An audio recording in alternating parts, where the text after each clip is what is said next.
फर्जी एनएसए उन पे लगा था। क्यों लगा दिया गया था? मनीष कश्यप को फंसाने के लिए। मनीष कश्यप जनहित में बात करते थे। मनीष कश्यप के बढ़ते लोकप्रियता को घटाने के लिए मनीष कश्यप लोगों के दिल पे राज करने लगे थे और मनीष कश्यप को लोग मसीहा मान चुके थे। मनीष कश्यप को लोग पत्रकार के नज़र से नहीं, नेता के नज़र से देखना शुरू कर दिए थे। और हर जगह पुलिस चोर को दौड़ाती है और आप लोग माइक लेकर पुलिस को कैसे दौड़ाने लगते हैं, क्या कारण? जब हम लोग लखनऊ से आ रहे थे तो हम लोग देख रहे थे कि भेड़ बकरी की तरह ट्रक में और पिकअप में लोगों को ठूस ठूस कर भरा गया था और उसका झिटकिली बंद कर दिया गया था। और ना किसी नीतीश का, ना किसी लालू का, ना किसी तेजस्वी का, ना किसी योगी का, किसी का बात ना करे, जो सिर्फ और सिर्फ गरीब जनता का बात करे, गरीब लोगों का बात करे। कहीं से धमकी की मिलती है कि नहीं? मान लीजिए किसी के खिलाफ आवाज उठा देते हैं आप? लगातार आज 2 साल से एक दिन भी घर पे नहीं बैठे और लगातार हम लोग काम करते गए और था कि हम लोग को किसी नेता के पीछे चमचाई नहीं करना है। तो हम लोग अपने आप को कभी भी पत्रकार नहीं समझते हैं हम लोग। तो दोस्तों अभी हम बात करने वाले हैं गोपालगंज के एक युवा व्यक्ति से जो हमेशा गरीबों के लिए आवाज़ उठाते रहते हैं और बेरोजगारों के लिए, रोजगार के लिए हमेशा आवाज़ उठाते रहते हैं। जी हाँ दोस्तों, अभी हमारे साथ हैं विशाल राय, जो कि किसी नाम के मुमताज नहीं है और आप अक्सर इनको टाइम्स ऑफ अयोध्या चैनल के माध्यम से हमेशा देखते रहते होंगे। तो आइए दोस्तों, इनसे कुछ इनकी अनसुनी कहानी के बारे में जानते हैं और समझने का प्रयास करेंगे कि कैसे ये युवा के रोजगार के लिए हमेशा लड़ते रहते हैं। तो सबसे पहले स्वागत है सर मेरे चैनल में आपका। बहुत बहुत धन्यवाद है बबलू भाई, आप भी बहुत अच्छा काम कर रहे हैं। और हम लोग पत्रकार नहीं हैं, हम लोग समाज के एक सच्चे सिपाही हैं और समाज के लिए लड़ते हैं। समाज का मतलब कोई एक वर्ग और एक जाति नहीं होता है। हमेशा से आप लोग देखते होंगे कि हमेशा से हम लोग बेरोजगारी हो, जन समस्याओं से रिलेटेड कोई भी बात हो, हम लोग मजबूती के साथ उठाते हैं और हम लोग बेहतर बिहार का कल्पना करते हैं और उसके लिए लगातार लड़ाई जारी हो, चाहे वो मनीष कश्यप हो, चाहे हम हो, चाहे हमारे ग्रुप के जितने भी भाई हो, रवि जी हो, सभी लोग, हम लोग बिहार के लिए ही लड़ते हैं। और यही कारण है कि बहुत बार केस और बहुत सारे समस्याओं का भी सामना करना पड़ता है। लेकिन बहुत खुशी होता है कि एक समय था कि गोपालगंज मेरा घर है और गोपालगंज में हमेशा छोटे मोटे समस्याओं के लिए अपने क्षेत्र में, अपने गाँव एरिया में लड़ते थे। लेकिन आज पूरे बिहार स्तर पे हम लोगों को बोलने का मौका मिलता है, पूरे बिहार में घूमने का मौका मिलता है और पूरे बिहार के लोगों के लिए लड़ने का मौका मिलता है। तो हम लोग अपने आप को कभी भी पत्रकार नहीं समझते हैं, हम लोग अपने आप को 21वीं सदी के वो युवा समझते हैं जो जात पात से ऊपर उठकर इस बिहार के लिए लड़े। और हम लोग जात पात से ऊपर उठकर समाज के लिए लड़ने का प्रयास करते हैं और लड़ाई हमेशा जारी रहेगा। अच्छा विशाल भैया, बहुत लोग ये जानना चाहते हैं कि आपकी शुरुआत कैसे हुई, कैसे टाइम्स ऑफ अयोध्या के साथ आप मिले और इतना बड़े लेवल पे पूरे बिहार में आप लोग बेरोजगारी के खिलाफ से लेते हुए कई सारे मुद्दों पर अपराध हो, हमेशा मुद्दों पर बात करते हैं। जो भी लोगों का मुद्दा रहता है, जो भी लोगों का समस्या रहता है, उसके लिए हम लोग लड़ते हैं। देखिए, आज से 2 साल पहले हम लोग एक गाड़ी लेकर हम और रवि जी निकले थे और उस टाइम हम लोगों को ना किसी चीज़ का जानकारी था, ना किसी से जान पहचान था। हम लोग निकले थे और काम करते गए, लोगों के लिए काम करते गए। जो भी नीचे जो दबे कुचले लोग हैं, उनके आवाज़ों के लिए, उनके लिए हम लोग लड़े और उनके लिए काम करना शुरू किए। और यही कारण है कि आज हम लोग को बड़ा लोग भी जानता है, क्योंकि हम लोग छोटे लोगों के लिए काम किया। हम लोग एक कॉन्सेप्ट था कि हम लोग को किसी नेता के पीछे चमचाई नहीं करना है, किसी नेता के पीछे माइक लेकर नहीं जाना है।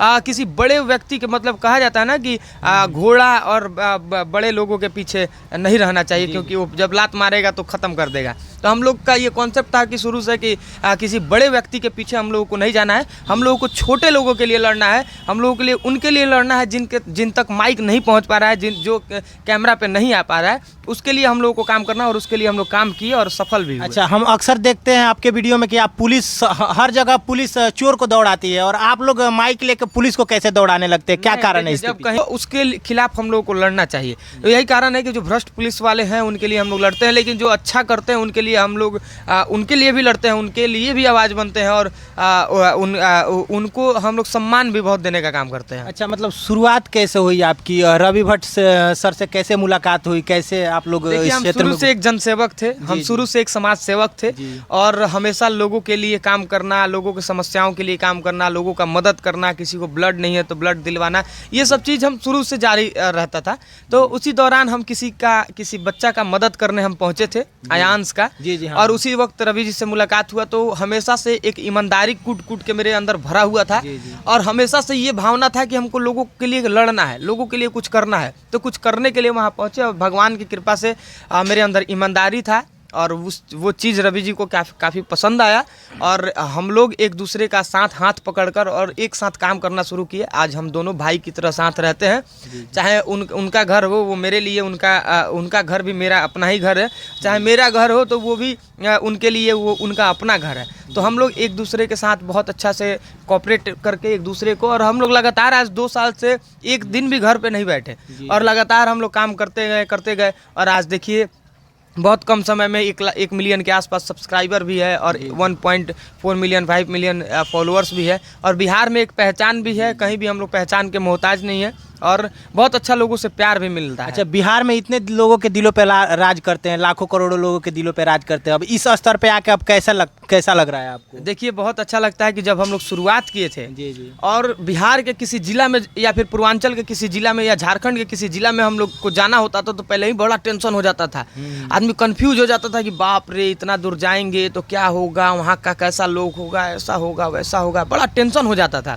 लेकिन आज का आलम ये है कि आज हम लोग बिहार में कहीं भी जाते हैं, बिहार का कोई भी प्रखंड हो, कोई भी विधानसभा हो, वहाँ पे जानने वाला हम लोगों को कोई ना कोई भाई मिल जाता है। अच्छा, तो काम करना बड़ा आसानी हो जाता है। डीएम से और किसी भी अधिकारी से आप लोग डायरेक्ट बात करते हैं, डर नहीं लगता है क्या? हाँ, तो भाई हम लोग स्वतंत्र देश के स्वतंत्र नागरिक हैं, आज़ाद देश के आज़ाद नागरिक हैं, तो सवाल पूछना हम लोगों का कर्तव्य है। पत्रकार आज के युग में हर एक बच्चा पत्रकार है, हर एक इंसान पत्रकार है, क्योंकि फ्रीडम ऑफ स्पीच है इस देश में, बोलने की आज़ादी है और किसी भी मुद्दे पे अगर आप बोलते हैं तो आपको अगर हम पत्रकार कहें तो ये कोई वो नहीं होगा कि अच्छा, कहीं से धमकी उमकी मिलती है कि नहीं? मान लीजिए किसी के खिलाफ आवाज उठा देते हैं आप? उतना किसी का दम नहीं है कि कोई धमकी दे दे, इतना कमजोर भी हम लोग नहीं है कि हम लोग को कोई धमकी दे। नहीं, बहुत लोग होता है कि माइक उठा के लेके चला जाता है मार्केट में, किसी के बारे में दिखाने लगता है तो उसको पकड़ के पुलिस अंदर कर देती है। इसके नहीं, तो हम लोग गलत नहीं करते हैं ना, हम लोग अच्छा करते हैं और लोगों को ये पता है। हो सकता है सिस्टम के खिलाफ हम लोग काम करते हैं तो सिस्टम के लिए हम लोग दुश्मन हो सकते हैं, सिस्टम के नज़र में हम लोग अपराधी हो सकते हैं, सिस्टम के नज़र में हम लोग बुरे हो सकते हैं, लेकिन लोगों के नज़र में हम लोग बुरे नहीं हैं। जिसके लिए हम लोग काम करते हैं उसके नज़र में हम लोग अच्छे हैं, बस हम लोगों को उससे मतलब रहता है। अच्छा, बहुत युवा आना चाहते हैं इस फील्ड में, पत्रकारिता के फील्ड में, तो उनके लिए क्या कहना चाहिए? आना चाहिए आज के युग में। जी। और आज के इस हिंदुस्तान में, जो हिंदुस्तान सोने की चिड़िया कहा जाता था, जो बिहार देश का सबसे संपन्न समृद्ध राज्य हुआ करता था, वो राज्य आज देश का पिछड़ा राज्य बन गया। तो हम तो कहते हैं कि मेरा बस चले तो हम बिहार में 1000 माइक बांट दें लोगों को और युवाओं को ट्रेनिंग देने लगे कि अगर मेरा चले तो हम बच्चों को ट्रेनिंग देने लगे पत्रकारिता का, कि तुम लोग माइक उठाओ और पत्रकार बनो, स्वतंत्र पत्रकार जो सिर्फ और सिर्फ जनहित का बात करे, सिर्फ और सिर्फ जो लोगों का बात करे, ना कि किसी मोदी का, ना किसी नीतीश का, ना किसी लालू का, ना किसी तेजस्वी का, ना किसी योगी का, किसी का बात ना करे, जो सिर्फ और सिर्फ गरीब जनता का बात करे, गरीब लोगों का बात करे, ना कोई जाति का बात करे, ना कोई नेता का बात करे, सिर्फ जनता का बात करे।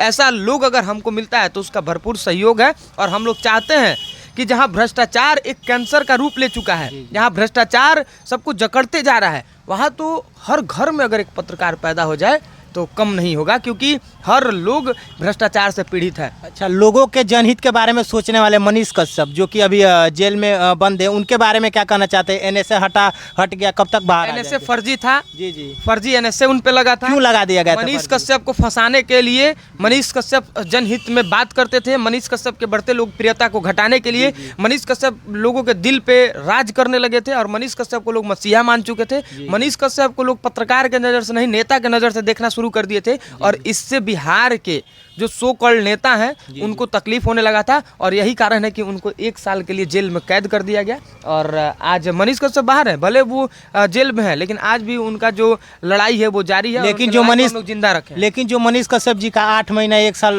समय वेस्ट हुआ, उसका क्या होगा? तो लोग भी देखा ना, आपके जैसे मेरे जैसे युवा के अंदर एक जोश, एक जुनून आया और ये पता चल गया कि अगर कोई समाज के लिए लड़ता है तो उसके ऊपर सिस्टम जो है वो पूरा उसको दबाने का प्रयास करेगा। तो और अपने अंदर एक ऊर्जा है वो आया और बढ़ा और उसके साथ और काम बढ़ रहा है। चलते चलते लास्ट में यही सवाल पूछना चाहते हैं, बिहार में बेरोजगारी बढ़ रही है, बेरोजगारी के खिलाफ क्या कहना चाहते हैं? बेरोजगारी नहीं रहता तो आज छठ का पर्व है, छठ पर्व था, देखें आप लोग कि किस तरीके से ट्रेन में, बस में भेड़ बकरी की तरह ठूस ठूस के, जानवरों की तरह, मतलब इंसान और जानवर में कोई अंतर नहीं दिख रहा था।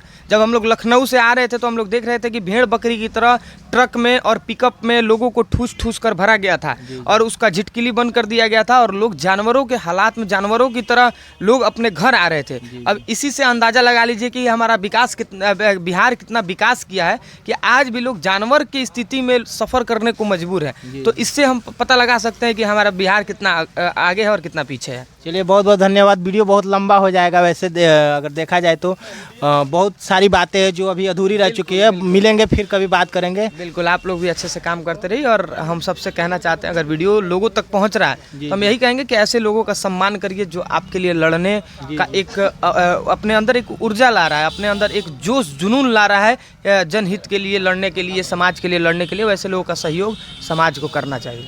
तो दोस्तों, मिलते हैं नए वीडियो के साथ नए अंदाज में। तब तक के लिए धन्यवाद।